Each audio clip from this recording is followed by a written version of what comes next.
On dit que la retraite, c'est le début d'une nouvelle vie, une sorte de récompense, n'est-ce pas? Pour moi, ça a été le jour où j'ai disparu. Vous voulez savoir pourquoi ma fille s'est effondrée en lisant le mot que je lui ai laissé? Alors, ne clignez pas des yeux. Ce qui s'est passé ensuite, personne ne s'y attendait, la retraite.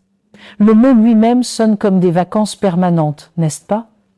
Pendant des années, je l'avais imaginé comme un ticket d'or vers la liberté. Fini le réveil qui sonne à 6 heures du matin. Fini les réunions interminables qui auraient pu être réglées par un simple courriel. Et, soyons honnêtes, fini de faire semblant d'aimer la quiche lorraine un peu sèche de Brigitte à chaque pot de départ. J'avais passé des décennies dans ce bâtiment administratif, à regarder les saisons changer à travers la même fenêtre poussiéreuse, mesurant le temps au goutte à goutte lent du café dans la machine de la salle de pause. J'avais vu des collègues arriver et repartir, vu les jeunes grimper les échelons, et j'avais même survécu à 3 plans de restructuration. À travers tout cela, j'ai gardé la tête baissée, j'ai fait mon travail et j'ai économisé chaque centime que je pouvais.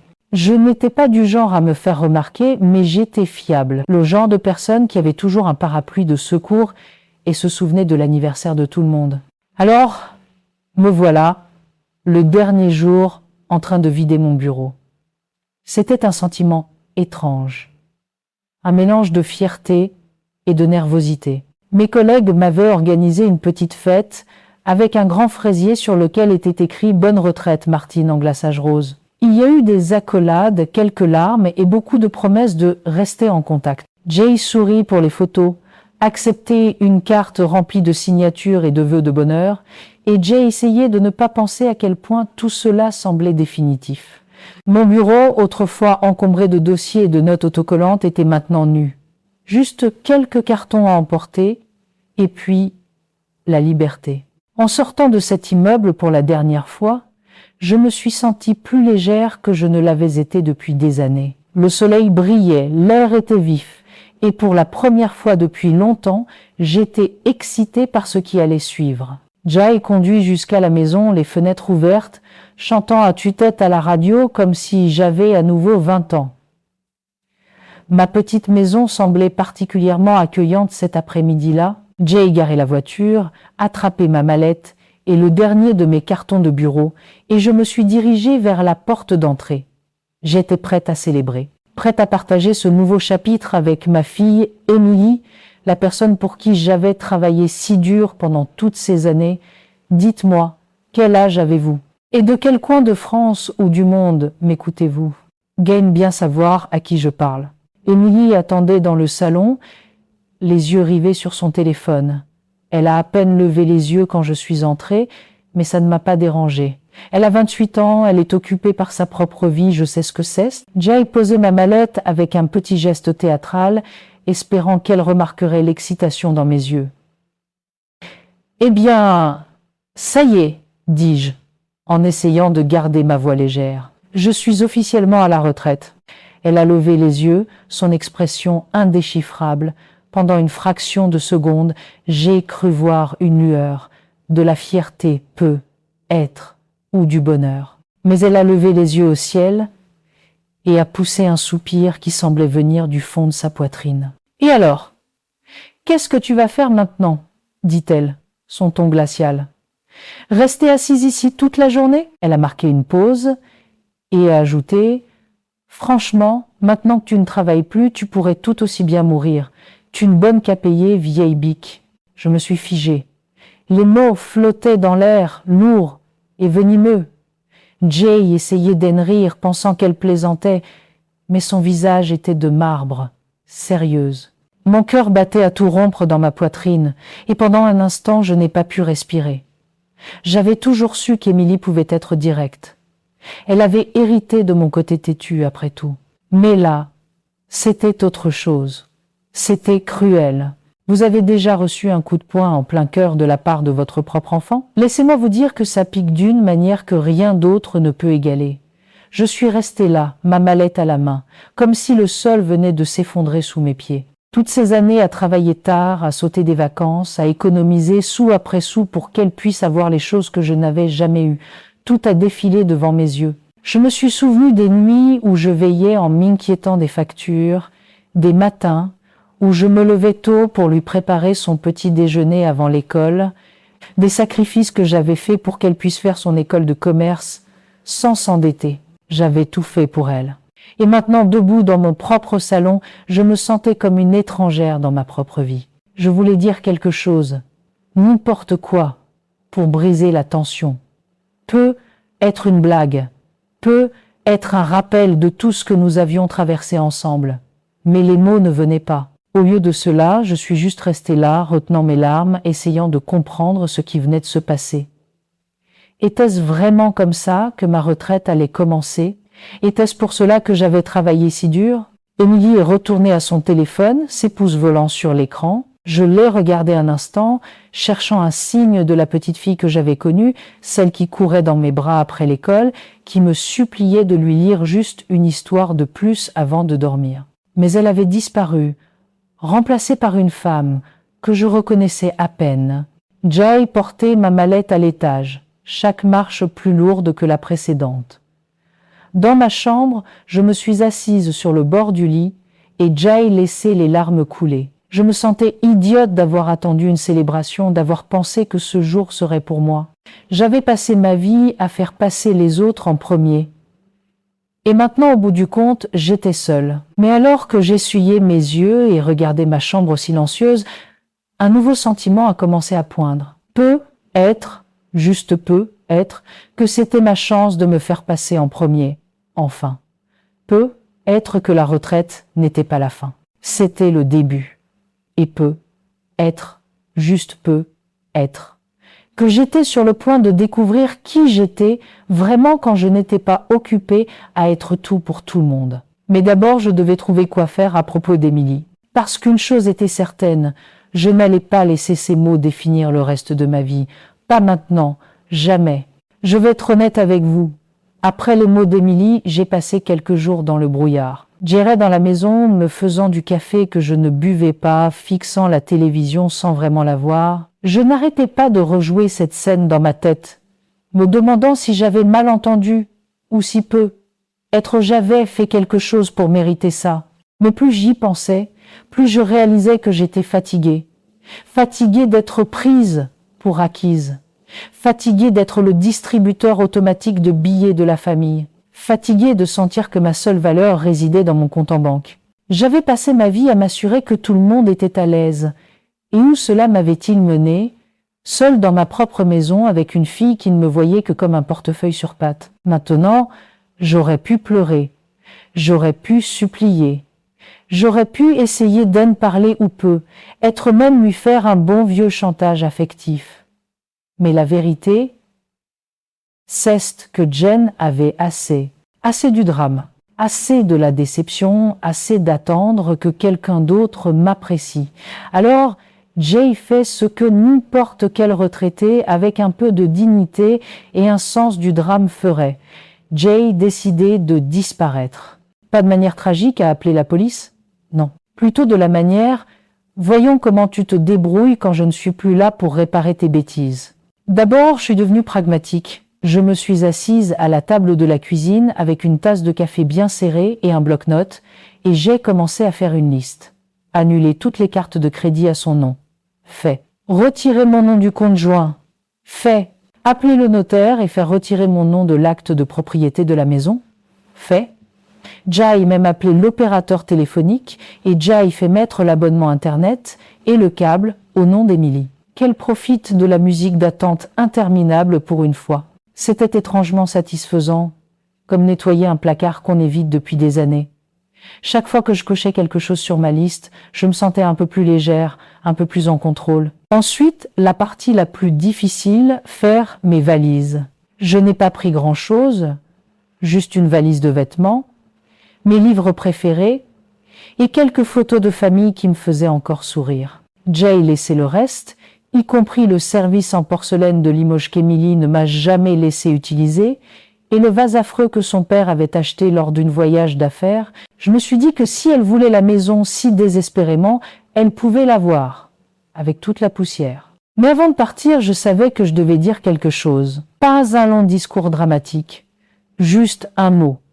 Quelque chose qui la ferait réfléchir, être même ressentir un peu de la douleur qu'elle m'avait causée. Je me suis assise à mon vieux secrétaire, celui que j'utilisais pour l'aider à faire ses devoirs il y a tant d'années, et j'ai écrit « Émilie, je t'ai tout donné, mais j'ai oublié de te donner la chance de te débrouiller seule.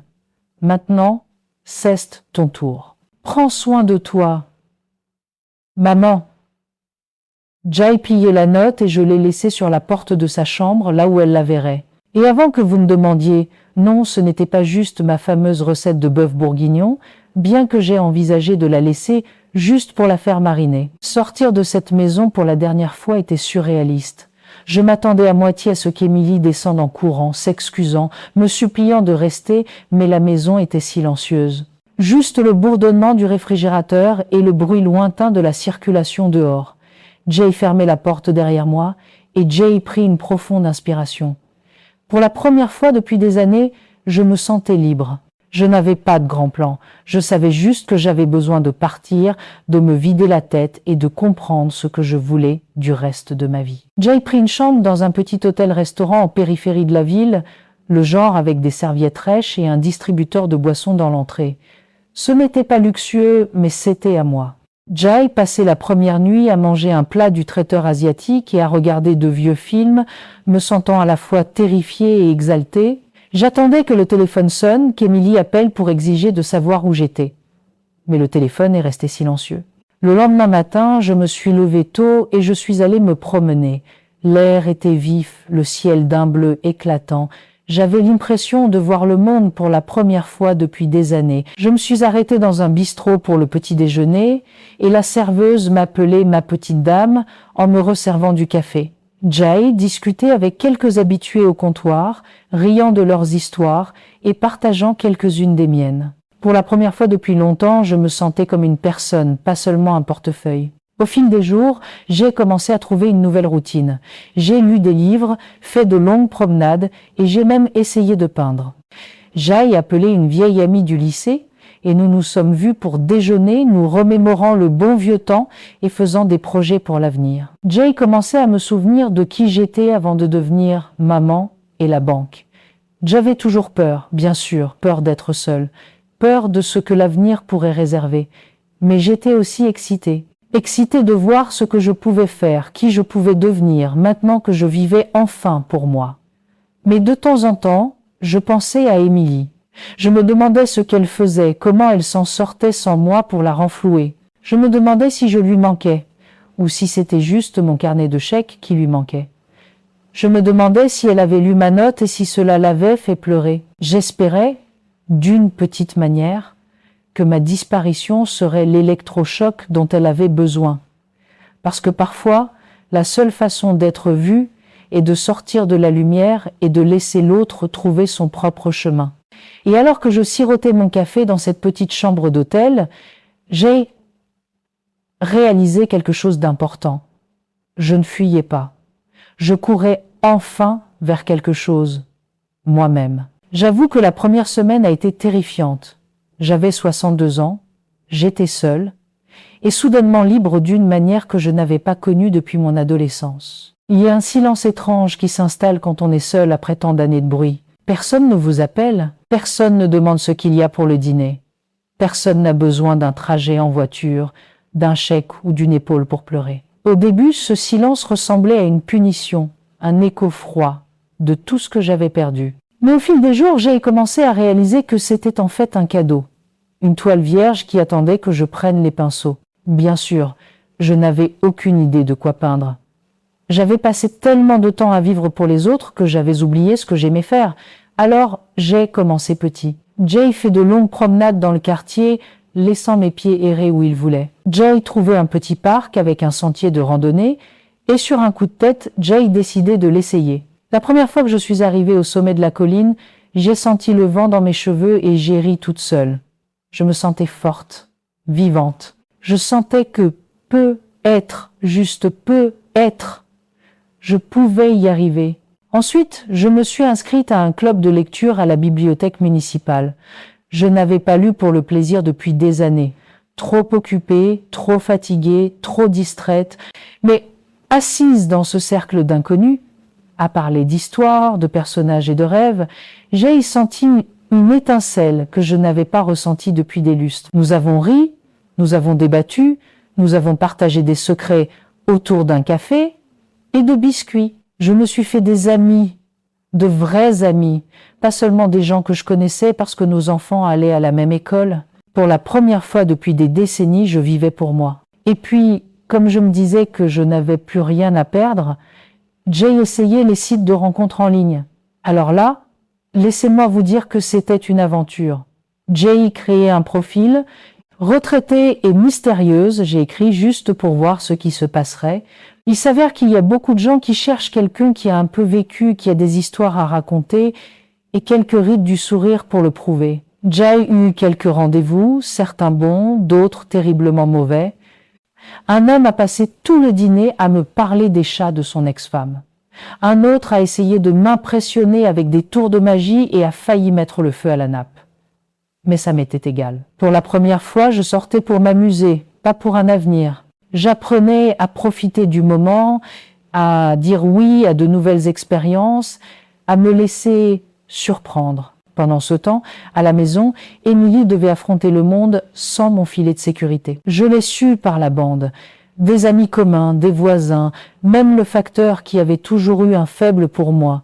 Elle a appelé, elle a écrit, elle a même envoyé des fleurs, espérant probablement que je lui avais laissé la maison dans mon testament. Au début, j'ai ignoré ses messages.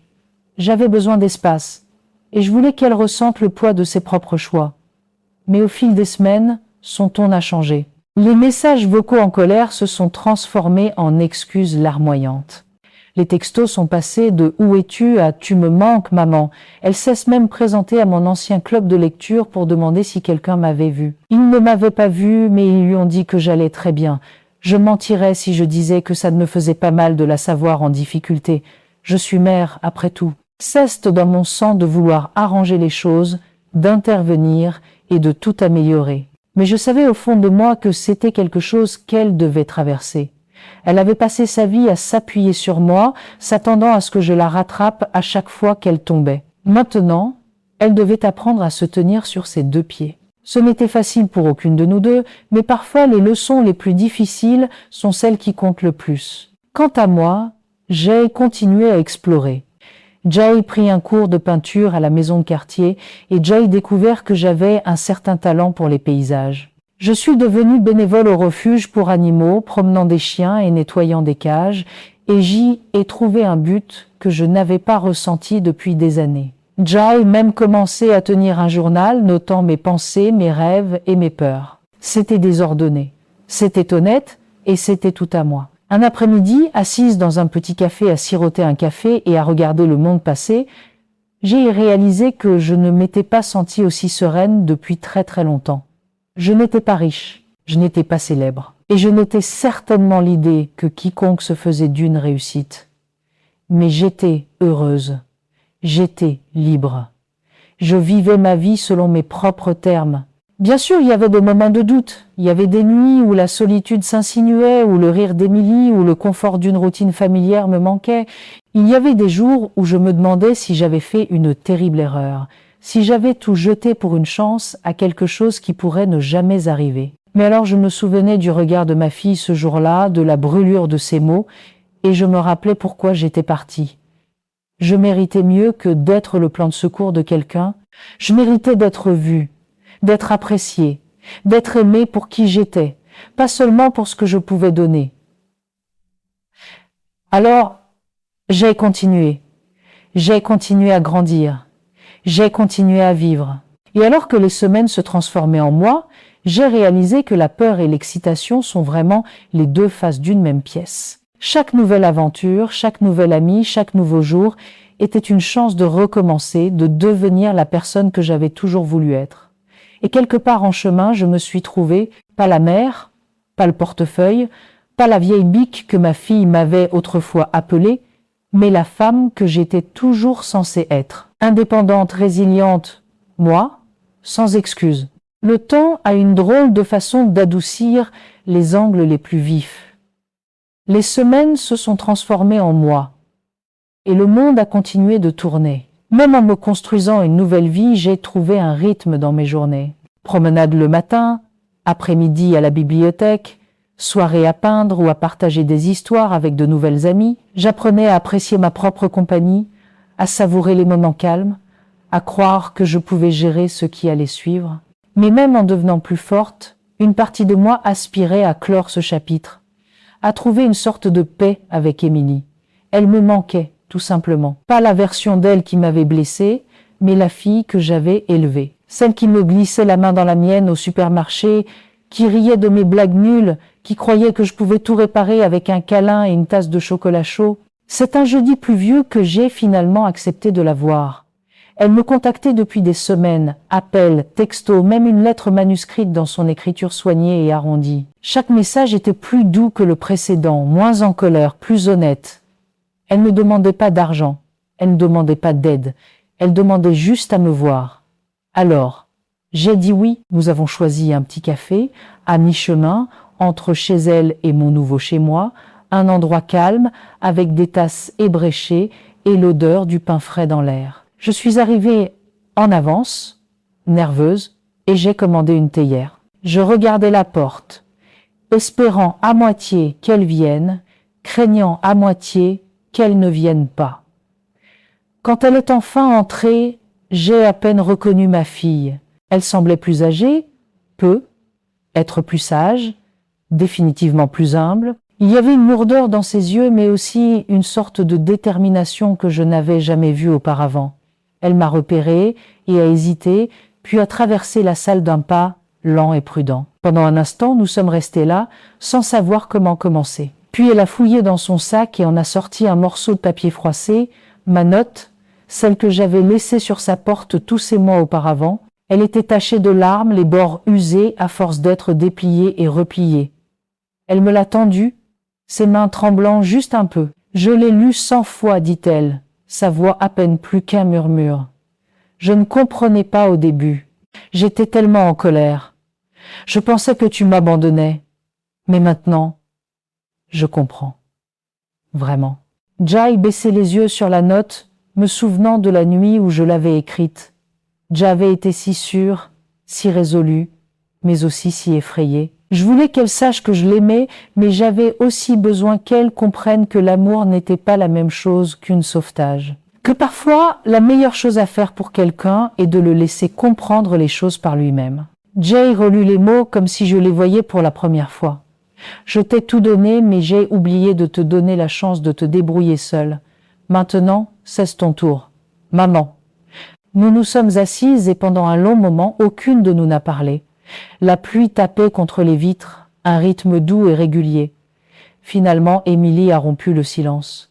Elle m'a parlé des mois écoulés depuis mon départ, à quel point ça avait été dur, combien d'erreurs elle avait faites, combien de fois elle avait voulu prendre le téléphone et me demander de tout réparer. Mais elle ne l'a pas fait. Elle a appris à gérer un budget, à cuisiner, à gérer les petites catastrophes qui l'envoyaient autrefois courir vers moi. Elle a trouvé un travail qu'elle aimait vraiment. Ceste fait des amis qui ne se souciaient pas de son nom de famille ou de son compte en banque. Elle a même commencé à faire du bénévolat dans un refuge local, promenant des chiens et nettoyant des cages, tout comme moi. « J'étais si en colère contre toi », a-t-elle avoué, les yeux brillants de larmes, « mais maintenant je vois que tu avais raison. J'avais besoin d'apprendre à me tenir debout toute seule. J'avais besoin de savoir que je pouvais survivre sans que tu me soutiennes. Et je l'ai fait. Vraiment. » Jay tendit la main par-dessus la table et Jay prit la sienne. Elle était plus petite que dans mon souvenir, mais forte. Nous sommes restées assises comme ça un moment, nous tenant juste la main, laissant le passé s'installer entre nous. Je lui ai parlé de mon propre voyage, de la peur et de la liberté, des nouveaux amis et des vieux rêves que j'avais redécouverts. Je lui ai parlé du club de lecture, de la peinture, de la randonnée, même des rendez-vous en ligne désastreux. Elle a ri, vraiment ri. Et pendant un instant, c'était comme si nous avions remonté le temps.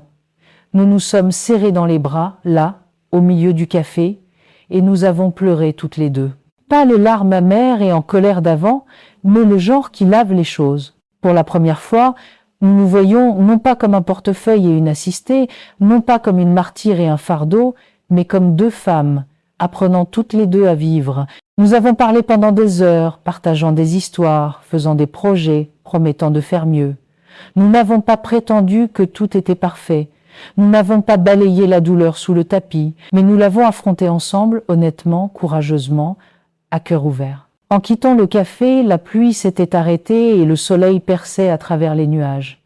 Émilie a glissé son bras sous le mien, comme elle le faisait quand elle était petite. Nous avons marché côte à côte, non pas comme une mère et son enfant, mais comme des égales, deux femmes qui avaient été brisées et reconstruites, qui avaient appris à la dure que l'amour signifie parfois laisser partir.